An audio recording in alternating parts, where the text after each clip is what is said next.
This is your episode if you are conflicted, confused, or unsure, feeling like you have multiple minds on an important topic or decision.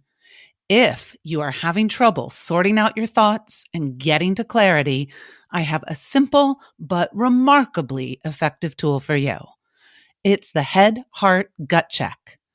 Instead of trying to come to one opinion, take advantage of your multi-layered perspectives and knowledge. Leverage all of your sources of inner wisdom. Easy, fast, and illuminating. This is The Growth Moment with your coach, Amy Kay. Inspiration, ideas, and incredible insights for you to be more and do more. Get ready to grow today. One of my coaching cornerstones is that my clients have the best answers. But the trick is getting to those answers. The problem is that our thoughts can get convoluted, confusing, and conflicted. That's when I pull out the head, heart, gut check tool. Here's how it works. You check in with your 3 key internal sources of knowledge. It's super simple. You ask for insight and opinions from your head, then your heart, and finally your gut or intuition. It's like your own mini board of advisors. A triple shot, 3 powerful perspectives at your beck and call. The best way to explain is for us to just do it right now. So go ahead and grab something that does feel a bit murky or unclear. A looming decision, a vexing problem, a fervent desire. You can pick something that is important or timely, or just anything to use for practice. Pause the audio if needed to find yours. Now, lean back and close your eyes. Take a deep, deep breath. Slowly in and out. Drop your shoulders. Relax.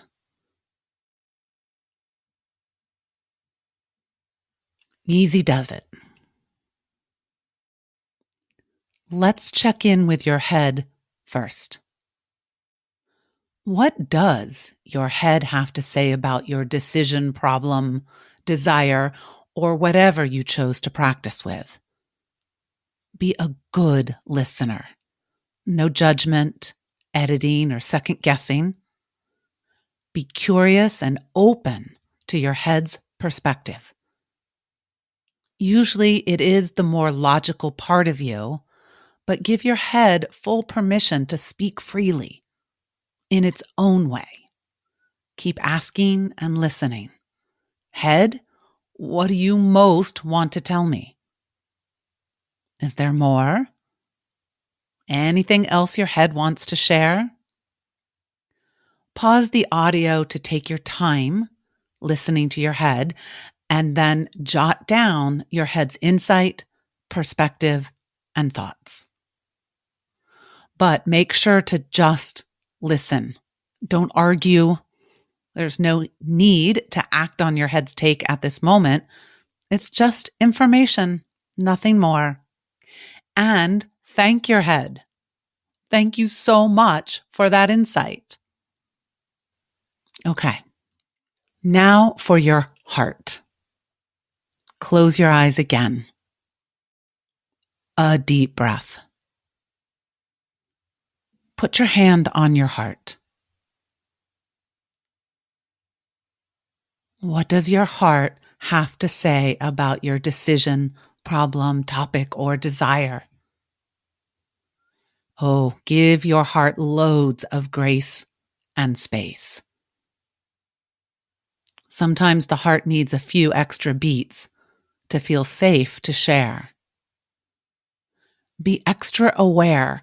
The heart can use words, but also images, sensations, colors, emotions. Take it all in. Again, no judgment, no second guessing. Be the best listener ever. Pause the audio, and when it feels like the heart has finished for now, capture what your heart shared and make sure to give a heartfelt thank you. Finally, last but not least, gut check. We want your gut or intuitive hit on the topic. Try it with your eyes closed and hand right on your stomach or solar plexus. What does your gut have to offer? Be still and open up to your intuitive wisdom. Usually the gut is pretty succinct, a very bottom line perspective. And it really can feel like a hit, a flash of knowing. If the gut is taking longer than expected, take another deep breath and just trust your gut. Once it has spoken, pause one more time and jot it all down. Be grateful for this incredible internal board of advisors, ready and willing to serve. Be discerning. Notice if any of your advisors are shoving aside the others to grab the mic.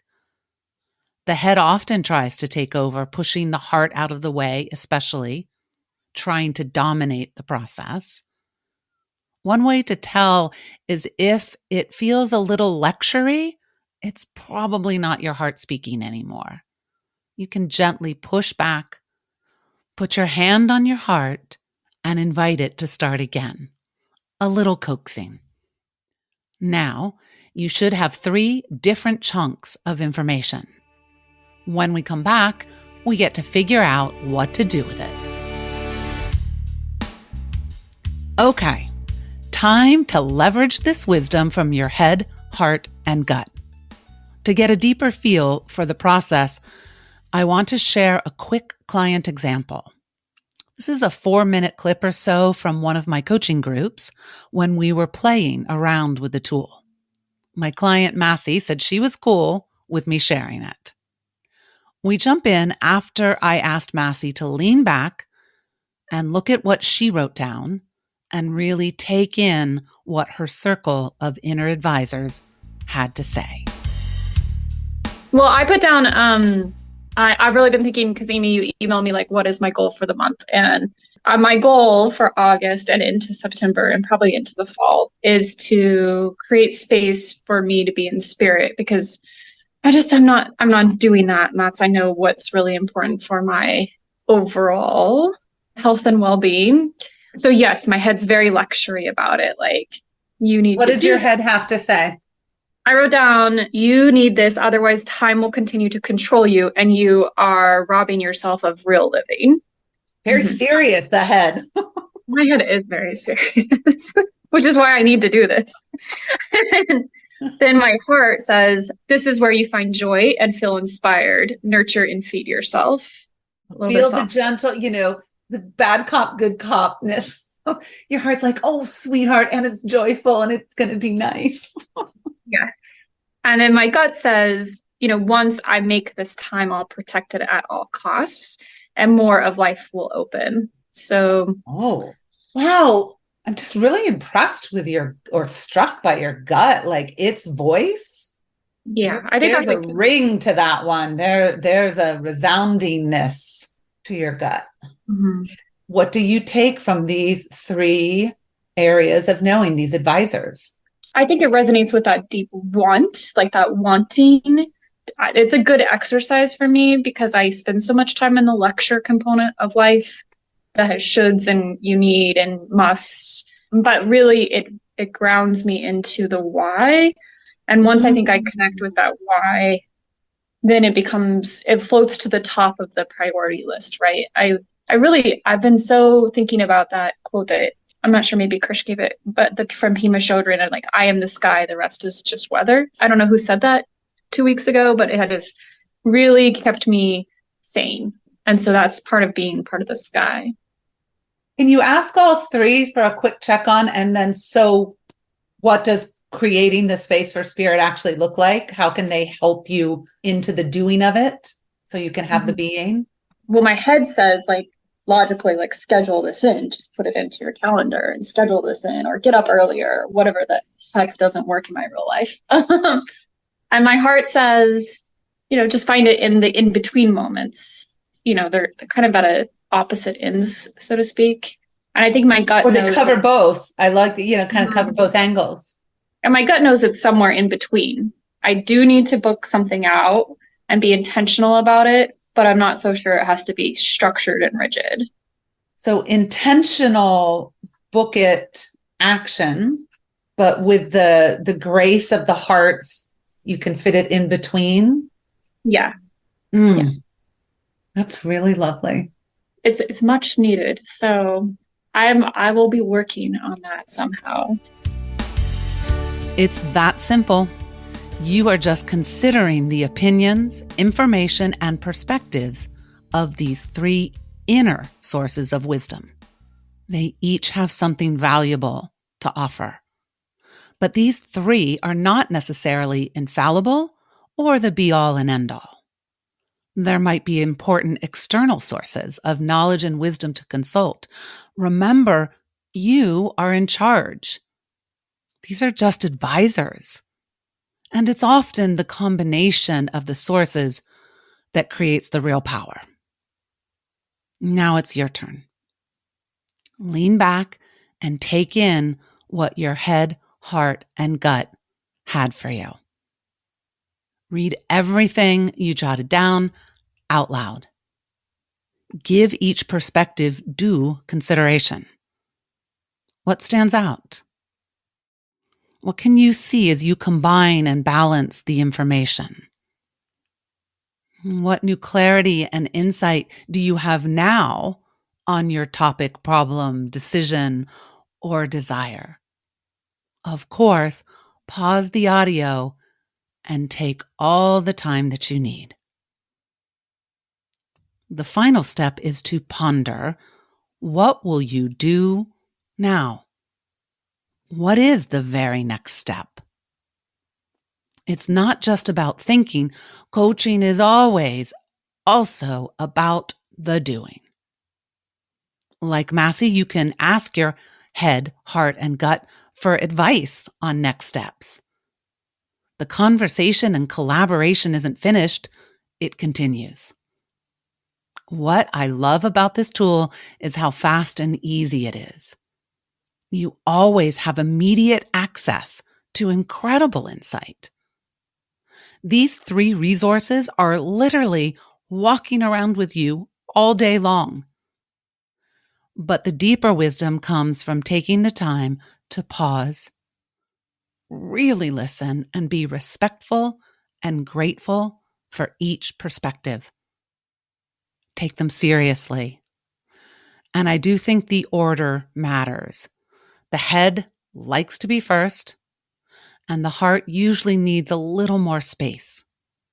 The gut is best as the closer. That's it. You have another tool to add to your kit. And as my client Paige said, it's a great way to cut through the shit. So go collaborate and consult. Practice your head, heart, and gut checks. You are supremely wise. Leverage that wisdom. Know that I am here to support your growth moments, whether it's one-on-one private coaching or joining one of my coaching groups or workshops. Find all the episodes on thegrowthmoment.com and follow on your favorite podcast app or on my YouTube channel. Now get out there and grow today.